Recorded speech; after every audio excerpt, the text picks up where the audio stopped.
Hello everyone. तो आज की इस वीडियो में हम सेल्स के बारे में बात करेंगे। तो बेसिकली पिछले 3 महीनों से मेरे दिन का 80% ऑफ द टाइम मैं बस एक चीज़ कर रहा हूँ एंड दैट इज़ सेल्स। तो कुछ लेसन्स है जो मैंने इस 3 महीने की जर्नी में, सेल्स की जर्नी में सीखे, जिससे मुझे सेल करने में आसानी हुई। तो आज की इस वीडियो में हम वो 17 लेसन्स सीखेंगे, एक्सप्लोर करेंगे जो मैंने अपनी जर्नी में सीखे, जिससे मुझे सेल करने में आसानी हुई। So let's get started. So first lesson, ज़्यादा से ज़्यादा घंटे काम करो। तो सुनने में कितना आसान लग रहा है ना, कि और कितना ऑब्वियस लग रहा है भाई, ये भी कोई बात है, ठीक है। लेकिन सेल्स में ये सबसे ज़्यादा ज़रूरी है। मैंने सेल्स में एक चीज़ ऑब्जर्व की है कि जो बंदा सबसे ज़्यादा काम करता है ना, वो सबसे ज़्यादा डील क्लोज करता है। क्योंकि इसका रीज़न ये है कि sales is all about volume. जितना ज़्यादा वॉल्यूम आप पुट करोगे ना, उतने ज़्यादा रिजल्ट आपको मिलेंगे, ठीक है। तो ज़्यादा से ज़्यादा घंटे काम करना is one of the most important thing when you are selling, ठीक है। अब जब आप ज़्यादा से ज़्यादा घंटे काम कर रहे हो, ठीक है, मैक्सिमम घंटे काम कर रहे हो, तो उसके दौरान सेल्स पर्सन के क्या जॉब होता है, ठीक है। सेल्स पर्सन का क्या जॉब होता है? तो सेल्स पर्सन के बेसिकली 3 जॉब होते हैं। First, they have to maximize the number of opportunities they have, ठीक है। आपको ज़्यादा से ज़्यादा अपॉर्चुनिटीज क्रिएट करनी पड़ेगी, ठीक है। That is the first thing. And second, they have to convert the highest percentage of those opportunities. जो भी अपॉर्चुनिटीज आपने क्रिएट की है ना, उससे आपको हाइस्ट परसेंटेज ऑफ अपॉर्चुनिटीज को कन्वर्ट करना होगा। And third, they have to do this consistently for a very long period of time. ये जो ऊपर की 2 चीज़ें हैं ना, उसको आपको long period of time consistently करना पड़ेगा। तो ये बेसिकली 3 जॉब होते हैं सेल्स पर्सन के। So now the second lesson is learn to pull up the calls. अब इसका मतलब क्या है? इसका मतलब समझने से पहले अपन एक चीज़ समझते, और वो ये है कि सेल्स पर्सन के लिए आइडियल डे कैसा दिखता है, ठीक है। आइडियल दिन कैसा होता है? तो सेल्स पर्सन का आइडियल डे ऐसा होता है कि आप सुबह कॉलिंग स्टार्ट करते हो और आप शाम तक बैक टू बैक कॉल्स करते हो, और आप जो भी कॉल कर रहे हो ना, उस लीड को क्लोज करते हो, ठीक है। जो भी हॉटेस्ट लीड्स है उस दिन, उन सारे लीड्स को आप क्लोज करते हो। तो वो सेल पर्सन के लिए आइडियल बेस्ट डे है, ठीक है। लेकिन ये चीज़ करने के लिए, ठीक है, आपको एक चीज़ सीखना बहुत ज़रूरी है, and that is learn to pull up the calls. तो ये क्या है learn to pull up the calls? इसको समझते हैं, ठीक है। तो जस्ट इमेजिन करो, मैं आपको 2 शेड्यूल बताता हूँ। एक कल का शेड्यूल था, ठीक है, कल का, और एक आज का शेड्यूल है। तो अब ये शेड्यूल ऐसा था कि कल आपको एक 5 बजे कॉल था, एक 6 बजे कॉल था, और एक 7 बजे कॉल था, ठीक है। और आज आपको एक 11 बजे कॉल है, एक 12 बजे कॉल है, और एक 2 बजे कॉल है, जो भी हॉटेस्ट लीड्स है उनके साथ। तो कल क्या हुआ? कल आपने 5 बजे जो भी हॉटेस्ट लीड वाला प्रोस्पेक्ट था उसके साथ कॉल किया और डील क्लोज हो गई, ठीक है। जस्ट हम आइडियल केस की बात कर रहे। फिर 6 बजे वाला जो प्रोस्पेक्ट था, ठीक है, आपने उसके साथ कॉल किया, लेकिन माइट बी सम रीज़न की वजह से वो जो प्रोस्पेक्ट था वो बिज़ी था, और वो बोला सर मैं थोड़ा सा बिज़ी हूँ, आप मेरे को बाद में कॉल करना। तो आप बोले ठीक है, मैं आपको बाद में कॉल करता हूँ। अब जो 7 वाला था, आपने उसको कॉल किया, डील क्लोज हो गई, ग्रेट। अब हुआ क्या? नेक्स्ट डे, मतलब आज आपका जो कॉलिंग शेड्यूल था वो क्या था? आपको 12 बजे 11 बजे एक कॉल था, 12 बजे एक कॉल था, और 2 बजे एक कॉल था, और 1 बजे, ठीक है, 1 और 2 के बीच जो टाइम स्लॉट था उसमें आप फ्री थे। तो फिर आपने 11 बजे वाला कॉल किया, आपने 12 बजे वाला किया, आपने 2 बजे वाला किया, और सारे कॉल्स क्लोज हो गए, ठीक है, कन्वर्ट हो गया सारे लीड्स जो भी थे। अब आपने क्या किया? 6 बजे जो कल वाला जो मिस हुआ था ना कॉल, या जो बोला था मैं बिजी था, आपने उसको 6 बजे कॉल किया, और फिर वो जो कॉल है वो उसके बाद भी पोस्टपोन्ड हो गया, या चलो क्लोज भी हो गया, ठीक है। तो इसमें गलती क्या हुई? इसमें गलती ये हुई कि आपका ये जो 1 से 2 के बीच का टाइम जो था ना, वो वेस्ट हो गया। ये बहुत बड़ी गलती है, ठीक है। जब आप लार्ज स्केल पे इस चीज़ को ऑब्जर्व करोगे तो आपको समझेगा ये बहुत बड़ी गलती है। अभी इसको किस तरीके से सुधारना है? जो आपका 6 बजे वाला प्रीवियस डे का कॉल था ना, ये आपकी जिम्मेदारी है कॉल पे एक बार उससे बोलना, सर क्या कल मैं आपको 1 से 2 के बीच कॉल कर सकता हूँ? माइट भी हाँ बोलेगा, ना बोलेगा, लेकिन उस स्लॉट आपको पता है कि कल का मेरा 1 से 2 बजे वाला स्लॉट फ्री है, तो उसमें मेरे को कॉल को फिट करना है। ताकि मैं बैक टू बैक कॉल्स करूं और ये जो प्रोसेस है इसको ये जो झंझट है इसको निकाल दूं, और फिर जो नेक्स्ट मेरा 2 बजे के बाद का जो भी शेड्यूल है उसमें मैं ज़्यादा एक्स्ट्रा काम कर सकूं। तो ये बहुत बड़ी गलती बहुत सारे सेल्स पर्सन करते हैं कि वो जो अपना स्लॉट होता है ना उसको फिल नहीं कर पाते हैं, मैंने देखा है, और उस वजह से मोमेंटम नहीं बिल्ड होता है, और उनको फिर एक बार कॉल किया फिर 3 घंटे वेस्ट, उसके बाद फिर उन्होंने एक और कॉल किया। तो ये बहुत ही ज़्यादा एक तो क्या बोलते हैं ड्रेनिंग प्रोसेस है, ठीक है, इसमें इंसान की एनर्जी बहुत ड्रेन होती है। तो अगर ड्रेन हो ही रही है ना तो आपको कंसिस्टेंटली एक साथ फोकस के साथ काम करना सीखना होगा। That's why learn to pull up the calls. So now the third lesson is understanding 2 type of SOPs। तो सबसे पहले SOPs क्या होता है समझते हैं। तो SOPs का जो फुल फॉर्म होता है वो होता है स्टैंडर्ड ऑपरेटिंग प्रोसीजर। और स्टैंडर्ड ऑपरेटिंग प्रोसीजर का मतलब क्या होता है? इसका मतलब ये होता है कि किसी भी गोल को अचीव करने के लिए जो स्टेप बाय स्टेप प्रोसेसेस आप करोगे उसकी जो चेकलिस्ट है उसे SOP कहा जाता है, ठीक है। तो इसमें 2 तरह की SOPs है, आपके पास होनी चाहिए 2 तरह की SOPs। तो first is on the call SOP, ठीक है, and second is of the call SOP। अब फर्स्ट चीज को हम समझते हैं on the call SOP। On the call SOP का मतलब ये है कि आपके पास एक चेकलिस्ट होनी चाहिए। जब भी आप किसी प्रोस्पेक्ट से बात कर रहे हो तो आपको क्या बात करनी है, आपको कौन सी चीज़ें बोलनी है, कौन सी चीज़ें अवॉइड करनी है, कौन से क्वेश्चंस पूछने हैं, ठीक है, आपकी स्क्रिप्ट क्या है, ये सारी चीज़ें जो भी डिटेलिंग है किसी भी प्रोस्पेक्ट के साथ बात करते समय उसकी जो लिस्ट है उसे ऑन द कॉल SOPs बोलते हैं, वो आपके पास होनी चाहिए। Second is of the call SOP। Of the call SOPs का मतलब ये है कि जब भी आप किसी प्रोस्पेक्ट के साथ बात नहीं कर रहे हो, आप खाली हो, तब आपको क्या करना है उसकी एक चेकलिस्ट होनी चाहिए, उसे बोलते हैं ऑफ द कॉल SOP। तो मैंने एक चीज़ देखी है कि ठीक है, जो सेल्स पर्सन होते हैं mostly on the call SOP might भी किसी 60% लोगों के पास होती है, लेकिन मैंने देखा किसी के पास ऑफ द कॉल SOP नहीं होता है, ठीक है, उसकी लिस्ट नहीं होती है कि वो क्या करेंगे जब वो किसी से बात नहीं कर रहे। तो ये दोनों चीज़ें आपके पास होनी चाहिए and you need to learn the switch the hat between this 2 things, on the call SOP and off the call SOP।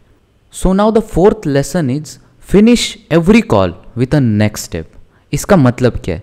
इसका मतलब ये है कि the best sales people never finish a call with a prospect without knowing when they will talk to a prospect next time।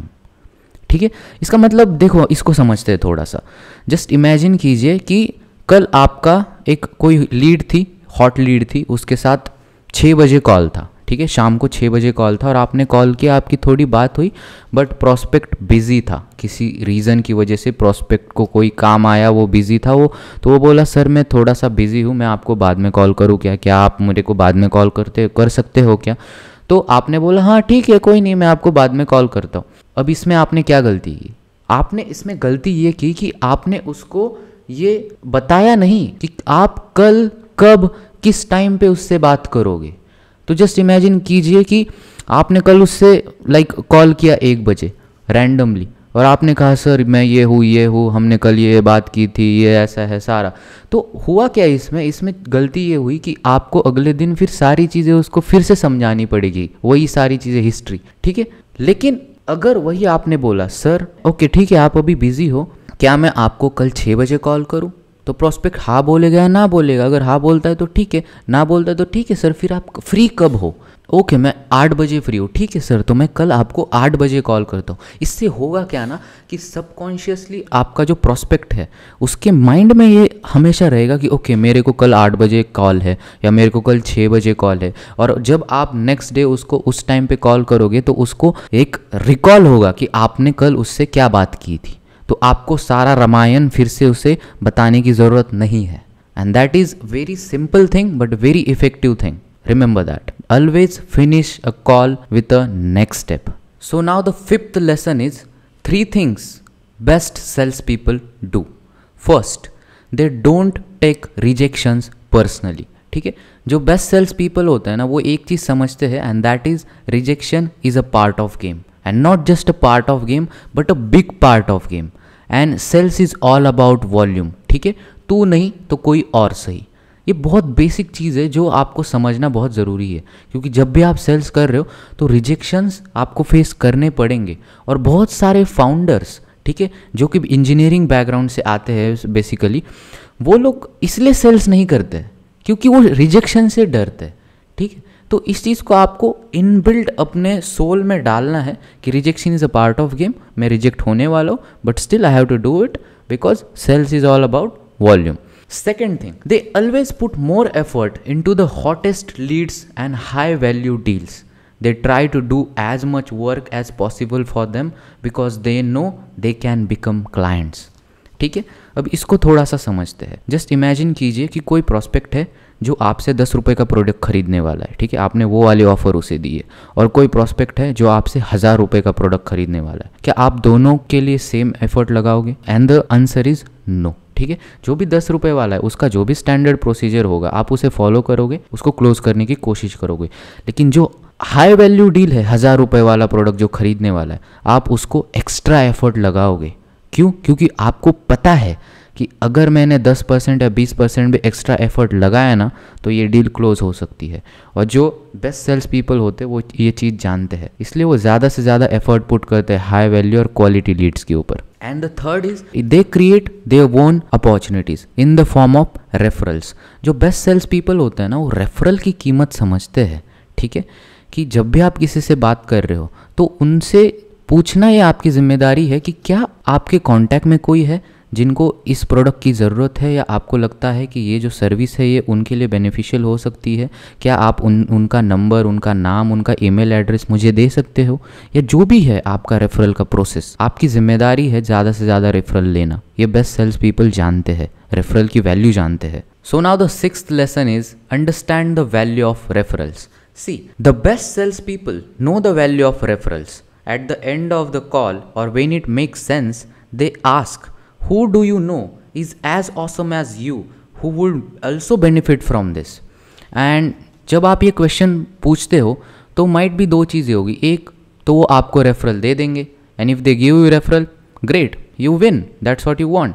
But if they say no one और I don't know, then you can ask a question, ठीक है। आप उनसे ये कह सकते हो कि आप हमें इतना हेट क्यों करते हो? और फिर वो बोलेंगे नहीं, मैं आपको हेट नहीं करता, मैं आपको हेट नहीं करती। तो फिर आप बोल सकते हो, अगर आप हमें हेट नहीं करते हो तो आप ऐसा क्यों चाहते हो कि कोई हमारे बारे में ना जाने? और अगर आप हमारे ऊपर भरोसा नहीं करते हो, so then let's talk about it. अगर आपको हमारा प्रोडक्ट अच्छा नहीं लग रहा है, so then let's talk about it, because now that's the genuine problem, now that's the thing that you have to solve, ठीक है। बट अगर आप हमारे ऊपर भरोसा करते हो, अगर आपको हमारा प्रोडक्ट अच्छा लगा, क्या रीज़न है कि कोई दूसरा इसके ना जाने? क्यों आपका कोई दोस्त जो सेम आपकी तरह ही सफ़र कर रहा है इस पर्टिकुलर प्रॉब्लम से, उसको अगर बेनिफिट हो सकता है हमारे प्रोडक्ट से, तो क्यों हम उसको इस प्रोग्राम में, इस सर्विस में नहीं ला रहे? इसका कोई रीज़न नहीं है। और आप जब ये क्वेश्चन पूछते हो ना तो मोस्ट प्रोबेबली आपको रेफरल मिल जाएगा, ठीक है। और माइट भी अगर एक क्वेश्चन पूछने के बाद भी आपको रेफरल नहीं मिलता है, then it's fine, don't push that much, ठीक है, and it's okay, but try, ठीक है। हर कॉल के एंड में रेफरल के लिए आप पूछो, because remember, multiply your leads with referral and do it consistently. Referral is very important. So now the 7th lesson is do pre call preparation. See, dedicate 10 to 20% of your call time before the call to prepare and learn about the prospect and their problems. For example, if a call is 60 minutes long, spend at least 10 to 20 minutes preparing about the call. ठीक है, you win through preparation. Remember, you win through preparation. ठीक है, इसका मतलब ये है कि जो भी आपका कॉल है उसके बारे में जानना बहुत ज़रूरी है, थोड़ा सा प्रिपेयर करना ज़रूरी है, ठीक है। और कॉल की जो भी लेंथ होगी, ठीक है, आपको पता होगा अगर मेरी आज बहुत इंपॉर्टेंट मीटिंग है, 60 मिनट की मीटिंग है, तो एटलीस्ट 10 से 20 मिनट निकालो कॉल से पहले, ठीक है, मीटिंग से पहले, उसके बारे में जानो, उससे पहले आपने क्या बात की थी वो जानो, ठीक है। तो preparing is very important and you win through preparation, remember that. So now the 8th lesson is take notes and just don't be another sales person, be consultant for them, ठीक है। इसका मतलब क्या है समझते? देखो, मैंने एक चीज़ ऑब्जर्व की है सेल्स में, जो भी बेस्ट सेल्स पीपल होते हैं ना वो हमेशा नोट्स लेते हैं, ठीक है। इससे एक फ़ायदा ये होता है कि जैसे आज आपने अगर किसी प्रॉस्पेक्ट से बात की और आपने नोट्स लिए, जब भी आप उनसे बात कर रहे थे तो आपने राइट डाउन किया कि आपने किन चीज़ों के बारे में बात की, कौन से प्रॉब्लम से वो फेस कर रहे हैं, ठीक है। और फिर कल जब आप उनसे बात करोगे और जब आप उनसे बात कर रहे हो तो वो आपको उनके प्रॉब्लम फिर से रिपीट करे और सारी चीज़ें बताए, उससे पहले अगर आप उनसे बोलते हो ना, आप उनके सारे प्रॉब्लम्स उनको बताते हो, ठीक है, आप सारी चीज़ें जो कल आपने बात की थी वो सारी चीज़ें उनको समझाते हो, तो उनको एक फील होता है यार ये बंदा मेरी केयर करता है, ठीक है, ये बंदा लिटरली इन्होंने प्रिपेयर किया है, तो वो आपकी ज़्यादा रिस्पेक्ट करते हैं, ठीक है। तो ये बहुत ज़रूरी है। और दूसरी चीज़, you just don't have to act like another sales person, मेरी चीज़ ले लो, ये चीज़ खरीद लो, ठीक है, and you just don't care about what they are going through, ठीक है, उनके क्या प्रॉब्लम्स है, वो क्या चीज़ें फेस कर रहे हैं। अगर आप उन चीज़ों को केयर नहीं कर रहे और आप जस्ट आपकी जो भी चीज़ है उसको सेल करने की कोशिश कर रहे हो ना, तो आप कभी सेल नहीं कर पाओगे। You have to act like a consultant, ठीक है, you have to be someone who really genuinely care about their problems, and you have to be someone जो कि उनके प्रॉब्लम सॉल्व करने में इंटरेस्टेड है, ठीक है, तभी आप डील को क्लोज कर पाओगे और आपका जो प्रोडक्ट है वो उन प्रॉब्लम्स को सॉल्व कर पाता है। ये चीज़ें समझना बहुत ज़रूरी है, ठीक है। सो now the 9th lesson is talk less and sell more. See, the best salespeople listen twice as much as they talk. You should be the one ask questions and they should be the one answering them. If they ask questions often, they can gain room to attack or disagree with you, which is not ideal. हमेशा sales में एक चीज़ याद रखना कि आपको questions पूछने हैं और उनको उस क्वेश्चंस के आंसर देने के लिए मजबूर करना है। क्यों? क्योंकि आप जितने ज़्यादा क्वेश्चंस उनसे पूछोगे उतना ज़्यादा आप प्रोस्पेक्ट के बारे में जान सकते हो, और जितना ज़्यादा प्रोस्पेक्ट के बारे में जानोगे, ठीक है, कस्टमर के बारे में जानोगे, उतना बेहतर ऑफर आप उनको दे सकते हो, उतना बेहतर आप उनको सेल कर सकते हो, ठीक है। लेकिन अगर वो आपसे क्वेश्चन पूछते हैं तो फिर आप अटक सकते हो, ठीक है। तो अगर आपको अटकना नहीं है, आपको उस पोजीशन पे अपने आप को अगर नहीं लाना है कि वो आपसे क्वेश्चन पूछे और आप उनको सेल करने से कर रहे हो और वो आपको ऑब्जेक्शन के ऊपर ऑब्जेक्शन लिए जा रहे हैं, ठीक है, अगर आपको खुद को उस पोजीशन में नहीं डालना है तो आप एक ट्रिक फॉलो कर सकते हो, ठीक है। वो ट्रिक ये है, जब भी वो आपसे क्वेश्चन पूछेंगे ना, आप रिलेवेंट क्वेश्चन पूछो उनसे, आस्क रिलेवेंट क्वेश्चन बैक। इसका मतलब क्या, मैं आपको समझाता हूँ। जस्ट इमेजिन कीजिए कि कोई चीज़ आप सेल कर रहे हो और आपका जो प्रोस्पेक्ट है वो आपसे क्वेश्चन करता है कि आप आपके कंपटीशन से बेहतर कैसे है, ठीक है, सेम ये भी प्रोडक्ट अवेलेबल है मार्केट में, तो मैं आपका प्रोडक्ट क्यों लूँ, आप में क्या अलग है।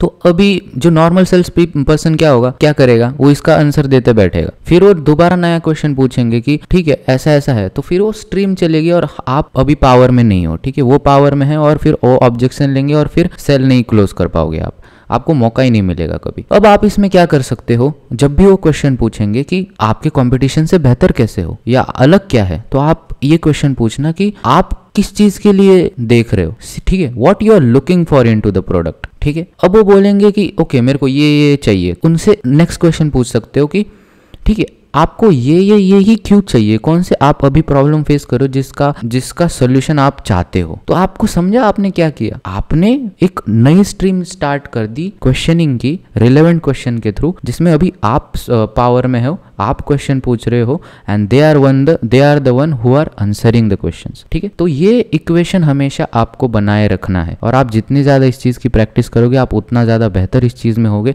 जितना ज़्यादा आप इस चीज़ में बेहतर होगे उतना ज़्यादा आप अपने प्रोस्पेक्ट के बारे में जान सकोगे, जितना ज़्यादा आप प्रोस्पेक्ट के बारे में जान सकोगे उतना ज़्यादा बेहतर आप उसे सेल कर सकोगे। So remember this thing. So now the 10th lesson is breathe the script.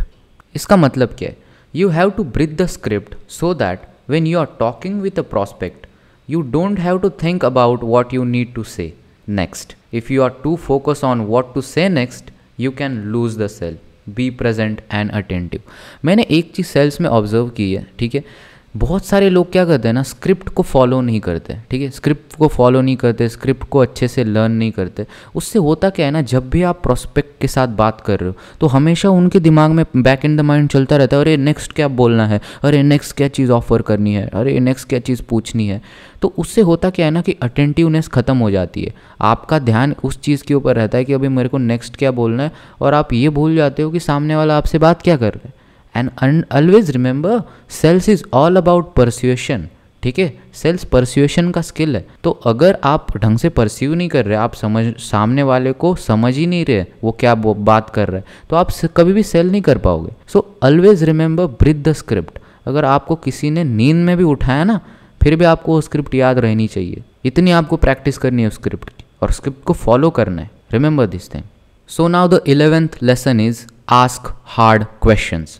See, closer ask hard questions. For example, let's talk about what happen if you buy this without your business partner permission, or what are you afraid of might happen. Discuss the worst case scenario.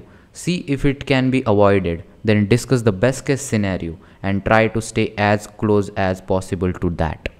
ठीक है, इसका मतलब समझते हैं। देखो, जो भी बंदा सेल को क्लोज करता है ना, उसे क्लोज़र कहते हैं। और जो क्लोज़र होता है ना, वो कभी भी घाई में नहीं होता। ठीक है, जो नॉर्मल सेल्स पीपल होते हैं ना, हमेशा घाई में रहते हैं। वो हमेशा बेचने की कोशिश करते हैं, हमारी ये चीज़ खरीद लो, हमारी वो चीज़ खरीद लो। लेकिन जो क्लोज़र होता है ना, वो कभी भी बेचने का कोशिश नहीं करता। वो हमेशा हार्ड क्वेश्चन पूछता है, और जो प्रॉस्पेक्ट होता है उसे खुद कंक्लूजन तक आने का मौका देता है। ठीक है, उसे खुद सोचने का मौका देता है। वो कैसे? जैसे कि बहुत सारे लोग होते हैं, जब आप उनको कुछ ऑफ़र देते हो या कुछ सेल करने की कोशिश करते हो, तो वो कहते हैं कि यार मुझे मेरे हस्बैंड से पूछना पड़ेगा, या मुझे मेरे भाई से पूछना पड़ेगा, मुझे मेरे बीवी से पूछना पड़ेगा, मुझे मेरे पार्टनर से पूछना पड़ेगा इस चीज़ को ख़रीदने के लिए। तो अब जो नॉर्मल सेल पीपल क्या बोलेंगे, हाँ ठीक है, कोई नहीं, आप उनसे पूछिए, फिर मुझे बताइए, फिर हम डिस्कस करते हैं। ठीक है, ये नॉर्मल सेल्स पीपल बोलेगा। लेकिन जो क्लोज़र होगा ना, वो क्या कहेगा पता है? जस्ट इमेजिन कीजिए, अगर आपने ये चीज़ उनसे नहीं पूछी और आपने ये चीज़ खरीदी, तो क्या होगा? ठीक है, अब आपने उनको रूम दिया सोचने का, और वो सोचेंगे ठीक है, अगर मैंने ये चीज़ इनसे बिना परमिशन के पूछी कि तो ये हो सकता है। और जब वो ये सोच रहे होंगे ना, तब उनको आपको वो बेस्ट केस सिनेरियो दिखाना है। अगर आपने ये चीज़ अभी खरीदी तो क्या क्या हो सकता है, आपके कौन से प्रॉब्लम से जो सॉल्व हो सकते हैं। और हमेशा याद रखना, अगर बेस्ट केस सिनेरियो उनके वर्स्ट केस सिनेरियो से अच्छा होगा ना, तो वो उस प्रोडक्ट को खरीदेंगे। एंड दैट्स हाउ जो प्रॉस्पेक्ट है वो खुद अपनी सोच से, अपनी मर्जी से कंक्लूजन के ऊपर आ रहा है, और क्लोज़र उसको उस कंक्लूजन के ऊपर आने के लिए मदद कर रहा है। वो उसे कुछ बेच नहीं रहा। And that's how closer close the deal, and that's why we call them closer. Closer ask hard questions, remember that. Next lesson, ask again. See, ask for the sale again. If someone says no and you just ask again, it's not effective. But if someone says no and you ask why, then address that why and ask again. That's the right way to do it. Keep doing it until you resolve the why, or if you resolve it, then close the deal. ठीक है, इस चीज़ को हमेशा याद रखना। बहुत सारे लोग एक गलती क्या करते हैं, जिससे आपने कोई चीज़ उनसे पूछी, ठीक है, कि मेरा ये प्रोडक्ट खरीदो, और उन्होंने एक ऑब्जेक्शन उठाया और वो बोले मेरे को इस वजह से नहीं खरीदना है। तो मोस्ट सेल्स पीपल क्या करेंगे, ठीक है कोई नहीं, फिर ओके मत खरीदे, या फिर उनको फिर से पूछेंगे, ठीक है, कि नहीं नहीं नहीं नहीं ठीक है ना, ये हम ऐसे ही कर लेंगे, ऐसा हो जाएगा, आप अभी ये खरीद लो। ठीक है, so what you are doing is, उनका प्रॉब्लम आप समझ ही नहीं रहे और आप बेचने की कोशिश कर रहे हो। लेकिन जो बेस्ट सेल्स पीपल होंगे वो क्या करेंगे, जो भी उनका कंसर्न है, जो भी उनका वाय है, उन्हें सॉल्व करने की कोशिश करेंगे, और उसको सॉल्व करने के बाद उनसे दोबारा पूछेंगे, और इस साइकिल को रिपीट करेंगे। जितने ज़्यादा क्वेश्चंस है, जितने ज़्यादा वाय है जिसकी वजह से वो ख़रीदना नहीं चाहते हैं, उस हर एक चीज़ को किल करके सॉल्व करके हर बार वो सॉल्व करेंगे और हर बार पूछेंगे, हर बार सॉल्व करेंगे, हर बार पूछेंगे। और remember, if you can solve every why then you can close the deal, और you have to close the deal. So now the next lesson is care more about the prospect. See, the best salespeople care more about the prospect than prospect does. Whoever care more win the deal. ठीक है, इस चीज़ को याद रखना कि जो भी ज़्यादा केयर करेगा ना, वो जीतेगा। ठीक है, तो आपको आपके प्रॉस्पेक्ट की उससे भी ज़्यादा केयर करनी है। इसका मैं आपको एग्जांपल देता हूँ। जैसे किसी को अगर डायबिटीज़ है या शुगर है, जो भी है, और आपके पास उसका क्योर है, उसका सोल्यूशन है, और उसकी जो प्राइस है वो थोड़ी सी ज़्यादा है, इसलिए जो आपका प्रॉस्पेक्ट है वो बोल रहा है मैं 2 महीने बाद इस चीज़ को खरीदूंगी, अभी थोड़ा सा ज़्यादा है तो मेरा बजट हिला हुआ है, तो मैं अगली बार लूँगी, 2 महीने बाद लूँगी। तो आपको क्या बोलना है, 2 महीनों में क्या क्या चीज़ें हो सकती है, क्या क्या वर्स्ट के सिनेरियो है, वो आपको उनके सामने प्रेजेंट करना है 2 महीनों का, ठीक है। कि अगर आप 2 महीना इस चीज़ को अवॉइड कर रहे हो तो आपके हेल्थ के साथ कितनी ज़्यादा चीज़ें हो सकती है खराब, आपके हेल्थ की कितनी बर्बादी हो सकती है। इसका मतलब ये है कि आप उनसे भी ज़्यादा केयर कर रहे हो उनकी हेल्थ की, ठीक है। और हमेशा याद रखना, जो ज़्यादा केयर करेगा वो जीतेगा। That's why you have to care more about the prospect than prospect does himself or herself. Remember that. So now the next lesson is see everything as a skill. See, stay consistent no matter what. Learn to perform even when you don't feel good. That's when real growth happens. हमेशा याद रखना कि specifically अपने emotions को manage करना एक बहुत बड़ा स्किल है, ठीक है। मतलब जब आपका काम करने का मन नहीं कर रहा है, जब आपका कॉल करने का मन नहीं कर रहा है, जब आपका सेल करने का मन नहीं कर रहा है, लेकिन फिर भी आप ये चीज़ें कंसिस्टेंटली कर रहे हो, ये एक बहुत बड़ा स्किल है। इस चीज़ को समझो। और जब आप ये चीज़ें कर रहे हो ना, तभी आपकी रियल ग्रोथ होगी। क्योंकि याद रखना, जब आप सेल कर रहे हो ना, तो आपको बहुत बार रिजेक्शंस भी फेस करने पड़ेंगे। माइट भी आप दिन में 100 कॉलें कर रहे हो और उसमें से 10 लोग भी नहीं खरीद रहे। सो इट इज़ वेरी बहुत फ्रस्ट्रेटिंग होता है वो चीज़। लेकिन आपको उस फेज से निकलना होगा, तभी आपको समझेगा आपके प्रोडक्ट में क्या गलती है, आपके स्क्रिप्ट में क्या गलती है, ठीक है। तो दिस इज़ अ स्किल, ठीक है, अपने इमोशन को मैनेज करना। और आपको अगर अच्छा फील नहीं हो रहा है, फिर भी कंसिस्टेंट बेस के ऊपर अपना हाईएस्ट परफॉर्मेंस देना, ये एक स्किल है। See everything as a skill. So now the next lesson is kill for sport, ठीक है। The best sales people are the ones who love sales, they love the game, ठीक है। मैंने एक चीज़ हमेशा बेस्ट सेल्स पीपल में observe की है कि उन लोगों को लोगों से बात करना अच्छा लगता है, ठीक है। वो परस्यूएशन में बहुत अच्छे होते हैं। तो देखो, अगर आप इन चीज़ों में अच्छे नहीं भी हो ना, तब भी आपको एक चीज़ याद रखनी है कि if you hate the game, still you have to act like you love the game, or you have to perform like you love the game. There is no other way. You have to love the game. So now the 16th lesson is learn to track the data properly, ठीक है। Tracking data is very important to close the deals faster and better.